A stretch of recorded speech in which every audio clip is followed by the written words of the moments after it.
Breaking news mga kabayan, matapos atakihin ng Iran ang mga base militar ng Amerika sa Jordan na ikinasawi ng 2 sundalong Amerikano, ikasyam na pagsalakay ng Amerika ay pinararas sa Iran.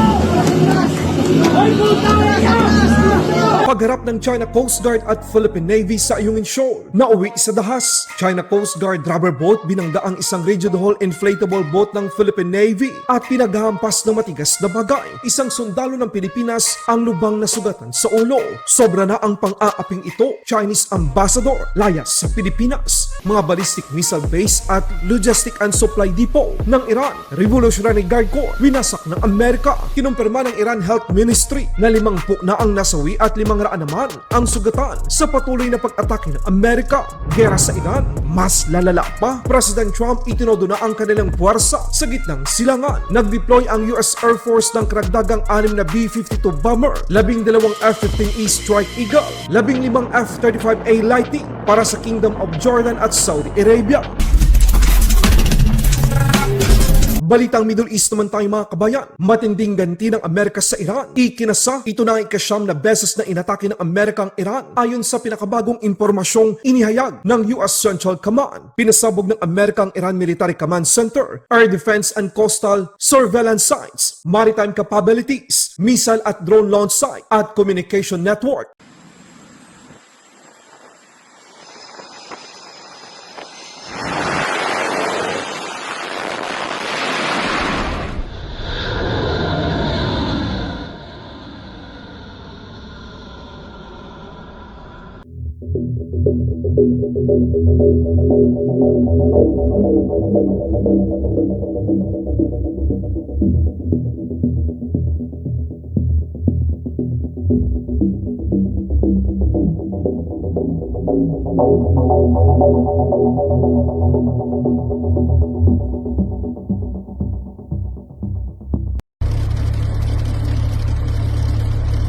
No one supposed to fire.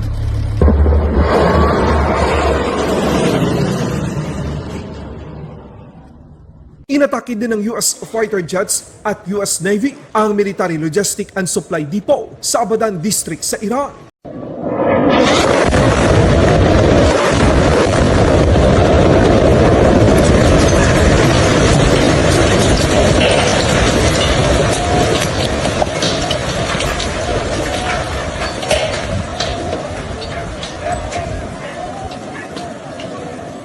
Hindi rin pinalampas ng Amerika ang base ng mga ballistic missile ng Iran, Revolutionary Guard Corps, Aerospace Force, malapit sa lungsod ng Tabriz, sa hilagang kanluran ng Iran. Dahil dito, kinumpirma ng Iran Health Ministry na 50 na ang nasawi at 500 naman ang sugatan sa Iran. Sa pinakabagong opensibo ng Amerika laban sa kanila, kinumpirma ni President Trump sa mga reporter ang tindi ng lakas at puwersang ibinungos nito laban sa Iran. Ito ay bilang pagkilala sa 2 hanggang 3 sundalong Amerikano na nasawi sa inilunsad na opensiba ng Iran sa mga base militar nito ng Amerika sa gitnang silangan. But you know, those great people, those great patriots were out there fighting that Iran cannot have a nuclear weapon. Iran has been very, very badly damaged. They've lost everything almost militarily. They've got very little left. They've got some missiles. They've got some drones. They've got some manufacturing ability, not much. We control the strait. They don't control anything. So we'll see what happens. But we hit them very hard again tonight.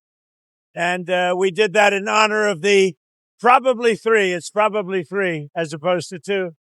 Great patriots. Ipinakita ng US Marine ang paglunsad nila ng F-35, 5th generation stealth fighter jet upang maglunsad ng opensiba laban sa Iran military target. Galing ang mga F-35 sa USS Boxer, LHD-4 na kasalukuyang nasa Arabian Sea katuwang ang 2 aircraft carrier ng Amerika.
President Trump, itinodo pa ang kanilang puwersa sa gitnang silangan. Nag-deploy ang US Air Force ng karagdagang 6 na B-52 bomber.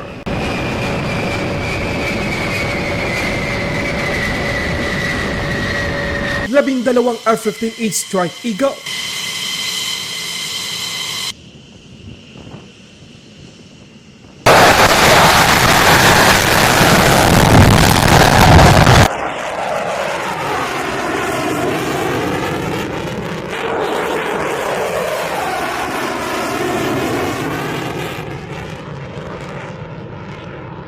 Labing-limang F-35A Lightning II. Ang mga pangmalakasang eroplanong pandigmang ito ay papunta na sa mga base militar sa Jordan at Kingdom of Saudi Arabia upang lumahok sa mas pinaigting at pinalawak pang pag-atake ng Amerika laban sa Iran.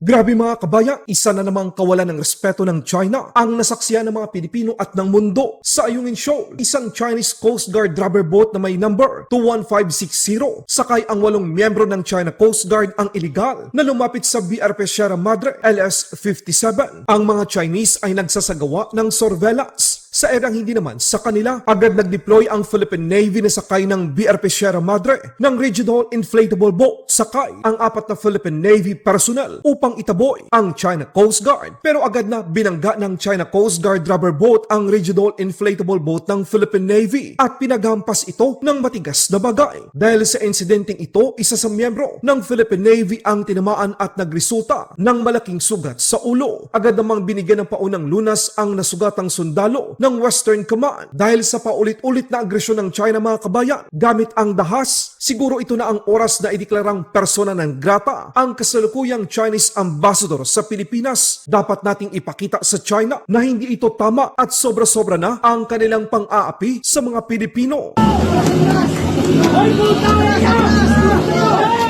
Utang gagi.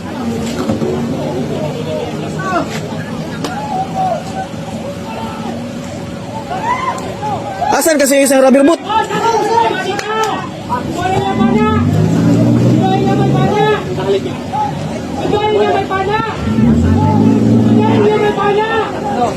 Laban Pinas.